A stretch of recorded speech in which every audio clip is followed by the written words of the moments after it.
In the next few minutes, we will talk about the occult foundations of the war in Iran and about the attempt to hijack Christianity in the name of the false Messiah. Whether or not you consider yourself religious or spiritual, what follows concerns you intimately. Why?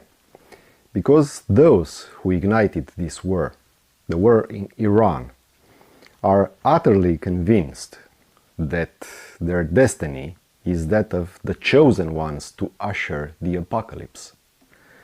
Here, accompanied by recordings and evidence, are the 21 crucial sequences to truly grasp what is unfolding in our world.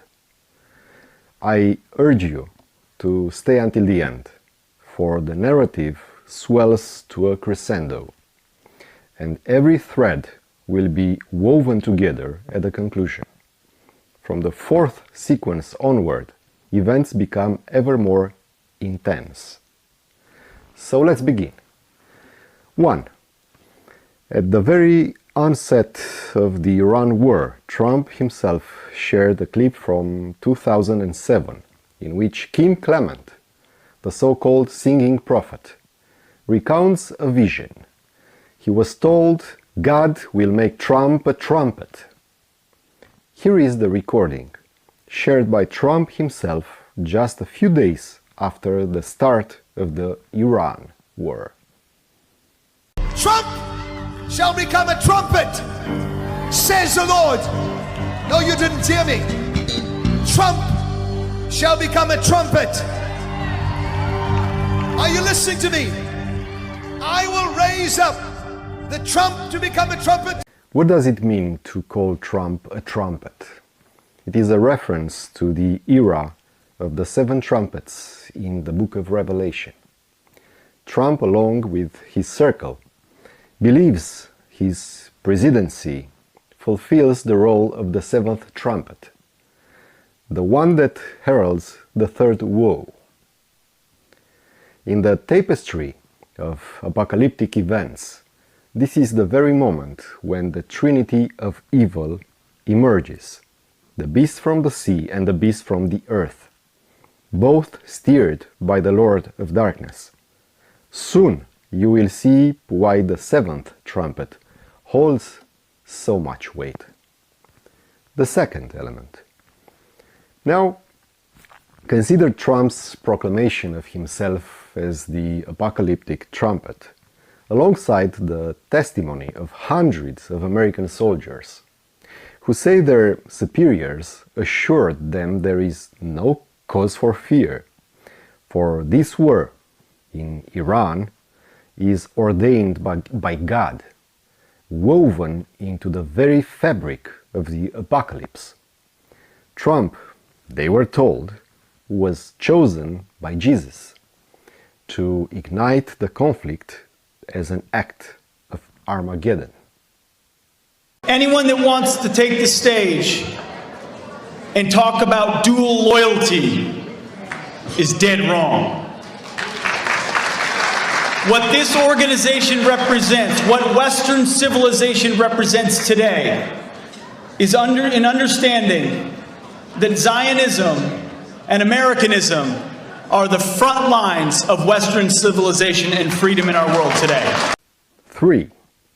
Here stands Pete Hegseth, the America's Secretary of War, the Chief of the Pentagon, who speaks with a relish, almost as though savoring a sweet delicacy, of raining death and destruction from the heavens upon Iran. He warns the Iranians who, in his words, only imagine that they will live. This very Hegseth, in 2018, on Israeli soil, called for the building of the Third Temple, and a year later proclaimed Zionism and Americanism to be the front lines of civilization and freedom. Death and destruction from the sky, all day long.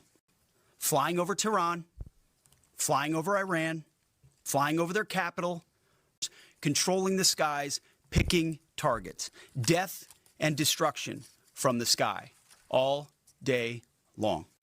And Iran will be able to do nothing about it. But the only ones that need to be worried right now are Iranians that think they're going to live. And there's no reason why the miracle of the reestablishment of the temple on the Temple Mount is not possible. Do what needs to be done here in Israel, because I truly believe this is a moment where America will have your back.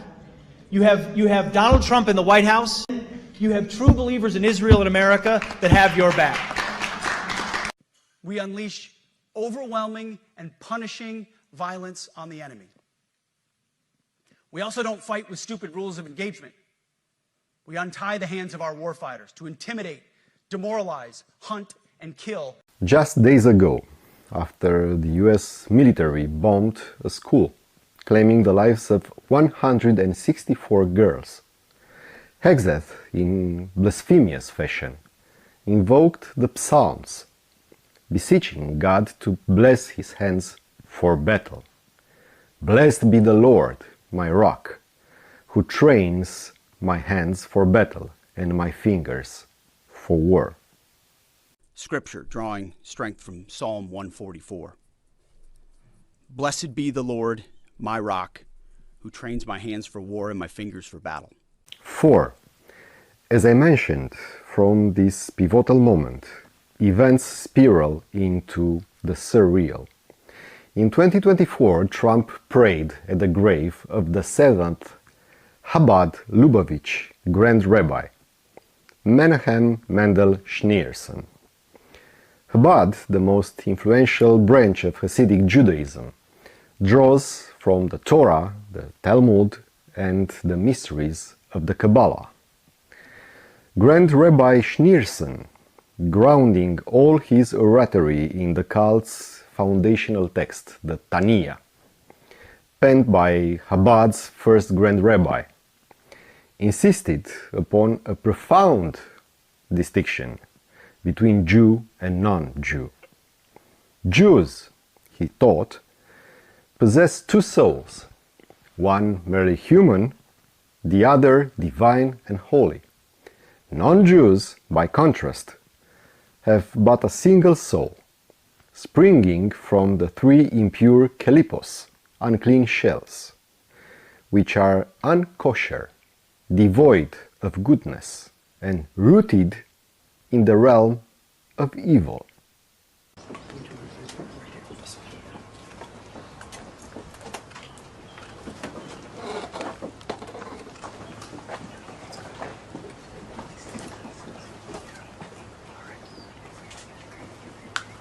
Five. Here is a brief filmed exchange between Netanyahu and Grand Rabbi Schneerson of Chabad, the very grave where Trump offered his prayers. The rabbi urges Netanyahu to hasten the coming of the Jewish Messiah through greater action.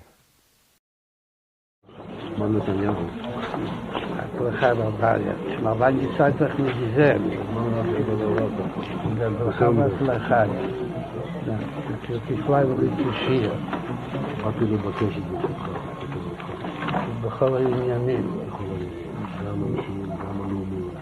בזמן שישראל לאחרונה ניתצו כמה עניינים. מה שלא יאות, וגם מצב שעדיין משיח ליבו. אז הייתה משהו ממה ידיעתו. הכנראה שהיא מספיק, כאילו שהיום כבר כמה שעות בנים עדיין ליבו. אבל יש עוד כמה שעות, אבל יש להשתדל גם היום, בבשורות טובות. זה שמחה וטוב לבוא. כדי שחסידים מקפידים שכל ימנים את שמחה. בשורות טובות, הצלחה רבה. 6.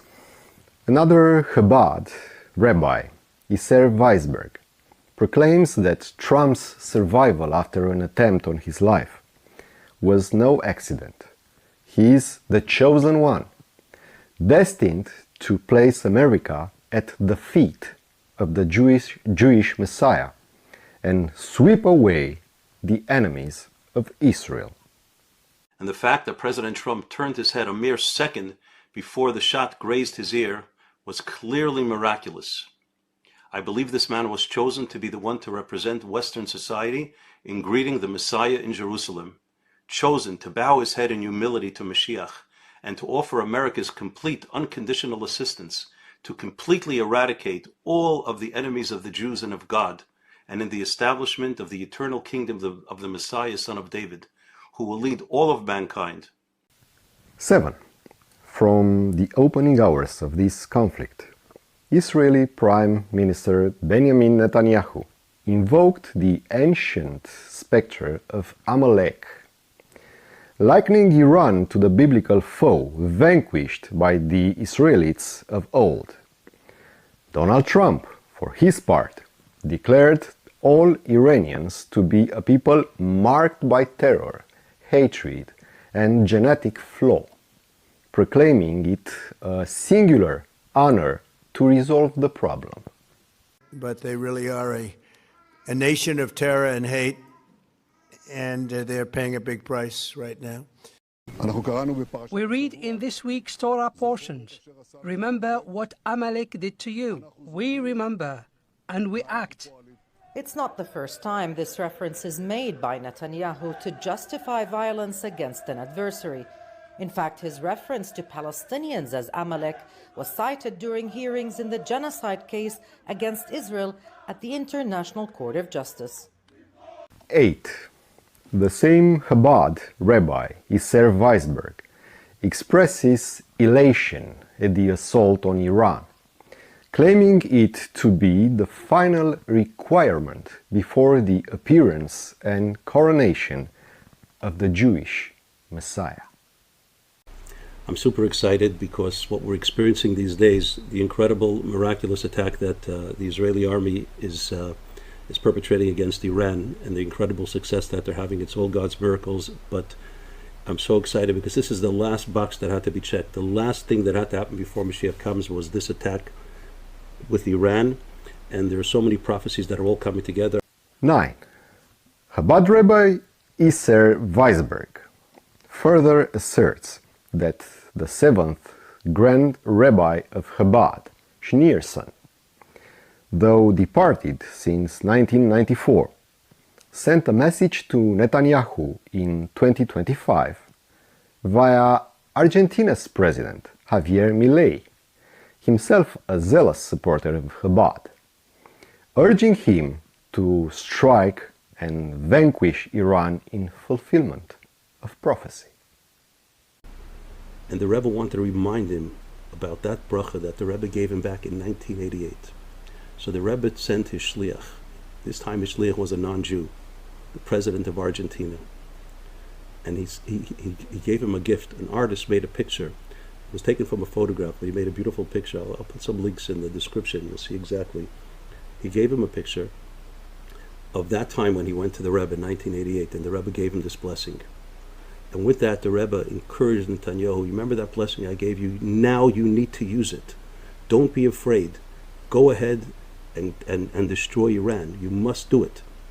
And Netanyahu remembered it, and he told him he remembers how the Rebbe, he saw the Rebbe had such prophetic powers, and he mentioned clearly that he recognized that this was a prophecy. That's it. That's it. That's it. So you know what he told me in this meeting? 10. Chabad Rabbi Isser Weisberg claims that the appointed hour for prophecy's fulfillment is October 2027, within Trump's presidency. He insists Trump has been chosen to aid in constructing the Third Temple and establishing the Kingdom of Israel, destined to reign over all nations. He even invokes gematria, declaring Trump's number the same of David's. We have clarified in several videos that the absolute deadline for the redemption is by the end of the Jewish year 5787, which corresponds to October 2nd, 2027. 1,167 days from today. Thus, the redemption will surely occur during Donald Trump's tenure. And I have good reason to believe Donald Trump was chosen to be the one to redeem the sins of Esav through offering his assistance in rebuilding the Holy Temple on the Temple Mount and establishing the Jewish kingdom over all of mankind in Jerusalem. Perhaps it is no accident that the numeric value of Donald Trump in Hebrew is the same as Messiah, son of David, Mashiach ben David, 424. 11. Chabad Rabbi Isser Weisberg declares Donald Trump the non-Jewish Messiah, who shall serve at the feet of the Jewish Messiah. He cites Exodus, noting that piercing the right ear marks one as a servant to the Lord of Israel. But like the first non-Jewish Messiah, Cyrus, who was chosen to assist the Jews in re-establishing themselves in the land of Israel after their 70-year exile in Babylon, the current non-Jewish Messiah was chosen to be of service to the Jewish people and the Jewish Messiah.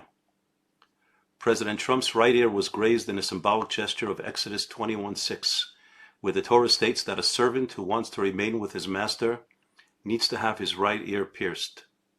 Trump was designated as God's servant and anointed one, just like Cyrus the Great almost 2,400 years ago. 12.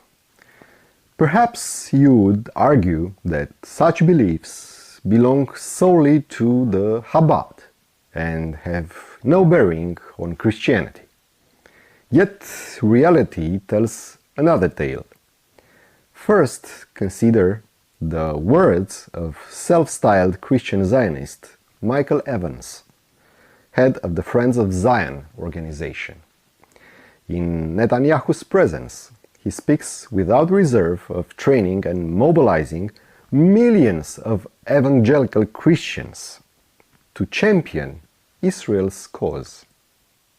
We'll train these wonderful Christian evangelicals so that they can fulfill what I am doing for the state of Israel.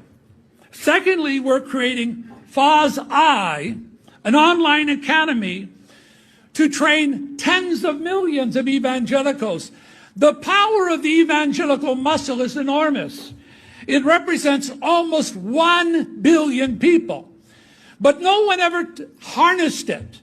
And we're doing that here. We're creating the first evangelical think tank, the first evangelical research institute, so the state of Israel will know who they are and how they can contribute to the state of Israel. We're, of course, a social network campus and much more. So that's exciting for us. The second thing I want to announce is in our Friends of Zion Museum, we are going to build the Donald Trump exhibition. No president in American history has done more for the state of Israel than Donald Trump. The Media Center is indeed a gift to Israel. You can use it, Ambassador Friedman, you can use it for any event you want for the foreign ministry, etc., because we are doing this all for Israel. It's all about Israel. We are going to train 100,000 Christian ambassadors to be ambassadors in their own country for the state of Israel, to defend Israel's brand. 13. You may wonder, did this strategy truly bear fruit? Let us see. To begin, the renowned American evangelical pastor John Hagee proclaims that Jews are set apart from all others and stand as more important even than Americans themselves. The Jewish people are the most unique people on the face of the earth. They are a chosen people. They are a covenant people. They are a cherished people. They are the apple of God's eye, a special treasure above all the people on the face of the earth. That includes the United States of America. 14. Next, consider the words of Mike Huckabee, the US ambassador to Israel. He asserts that Jews have no need of Christians, while Christians, in contrast, cannot exist without the Jews and owe them an immeasurable debt. I had a Jewish friend from New York ask me one time, we were in Israel together, and he said, why is it that evangelical Christians are so supportive of the Jewish people and of Israel? And I said, it's quite frankly pretty easy. I said, you can be Jewish and have nothing whatsoever to do with Christians, but I can't be a Christian and not have everything to do with the Jewish people, the Jewish faith. 15. This is strongly related to the teachings of Chabad Hasidism, which hold that Jews possess two souls, one divine and holy, while all other peoples have but a single and impure soul. The sole hope for non-Jews in this belief is to purify themselves through servitude to those endowed with the divine. Now listen to US Senator Ted Cruz, who asserts that the Bible obliges us to support Israel, come what may. Where does my support for Israel come from? Number one, because biblically we're commanded to support Israel. But number two... Hold on. I'm not holding on. Hold on. You're a senator, and now you're throwing out theology, and I am a Christian, and I am allowed to weigh in on this. We are commanded as Christians to support the government of Israel? We are commanded to support Israel. 16. Paula White, personal spiritual advisor to Trump and head of the White House Department of Faith, proclaims the very ground of the White House to be sacred. And to stand against Trump is, in her words, to stand against God himself. To say no to President Trump would be saying no to God, and I won't do that. Wherever I go, God rules. When I walk on White House grounds, God walks on White House grounds. I had every right and authority to declare the White House as holy ground because I was standing there, and where I stand is holy. 17. Once more in the presence of Netanyahu, Paula White confesses her profound honor at sharing company with those she deems divinely chosen for all humankind.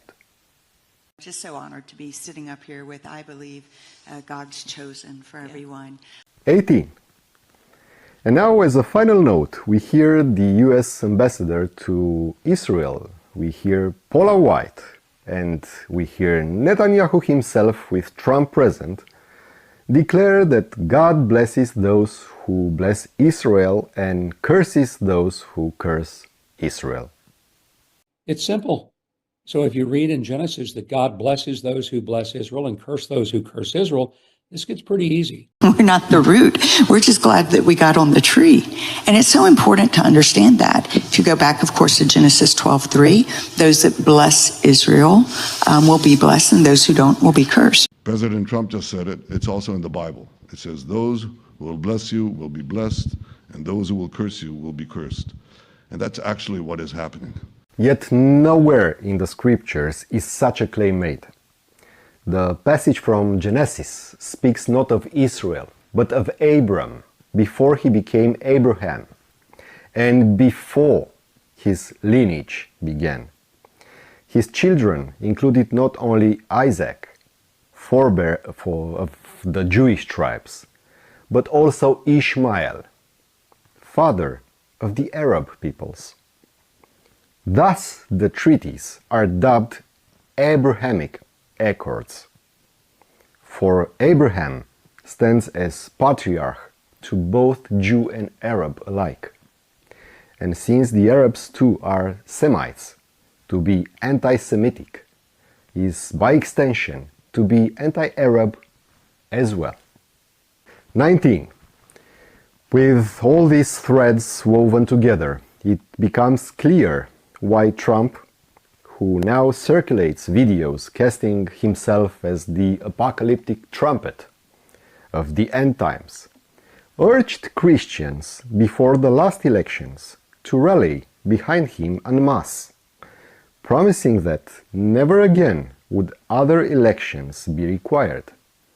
In this light, a new eschatological and apocalyptic perspective emerges to illuminate his 2024 speech. Christians, get out and vote just this time. You won't have to do it anymore. 4 more years, you know what? It'll be fixed, it'll be fine. You won't have to vote anymore, my beautiful Christians. I love you, Christians. I'm a Christian. I love you. Get out. You got to get out and vote. In 4 years, you don't have to vote again. 20. We draw near to our conclusion with 2 final elements. First, the persecution endured by Carrie Prejean Bowler, who was dismissed from the White House Department of Religious Freedom for daring to claim her dignity and faith and freedom. She declared that branding all critics of Israel's leadership or non-Zionists as anti-Semites is unjust. And she was right. And she said, you also cannot talk about Zionism. So Zionism, this is her words, is their right to exist. And so when you're posting about Zionism, Carrie, you're saying that the Jews don't have a right to exist. Huh? Who had called you an anti-Semite? That's a serious slander. Oh, yeah. Did she name the people saying She that? said, I have no idea who it is. Oh, it's just people are saying. I think the people was Paula White. Let's just be honest. It was Paula White. 21. Finally, recall the words of Charlie Kirk, spoken just weeks before his public assassination. He decried the Iran war as the gravest error, a war that began soon after his death, and said that he, Tucker Carlson, and other American figures were hounded and branded as anti-Semites, merely for daring to question the vast and unnatural influence Israel wields over the leadership of the United States. Make sure we don't go to war against Iran, which would be a profound mistake for our country. So that's a really, really important thing. Drill, baby, drill domestically. Peace in the Middle East, peace with Russia, Ukraine. You'll see gas prices go down to $30 a barrel. Charlie, what does that mean? $1.75 a gallon. That's what it means, okay? So this is what they don't understand. You and I, Megan, and Tucker is in the same category, and they've tried to go after Tucker. Yeah. Is that the more you attack our moral character, the more we're going to double down in a direction, because 100%. Screw you, I don't do it that way, okay? Right. This unveiling of the truth behind the war in Iran is by no means an assault upon the Jewish people, especially as many Jews themselves stand against both this war and the conflation of their faith with political Zionism. In the end, all are entitled to believe as their hearts lead them. Yet, the troubling reality remains. There is a visible effort to seize Christianity and twist believers into instruments of Zionism. This no soul faithful to Christ can abide. For Christ declared, "Let the children come to me," not "slay them in my name." Moreover, the New Testament speaks plainly. The blessing promised to all nations in Abraham's line flows through Christ and the risen body of Christ is itself the new temple. And Jesus replied, "Destroy this temple, and in 3 days I will raise it up." John 2:19. This is not a plea for one side against another, for that is not the heart of the matter. As I have echoed since the year's dawn, good people, we are in need of wisdom, a wisdom that is faith of the heart, yet also the spiritual understanding of the mind. Both are required, lest we all become victims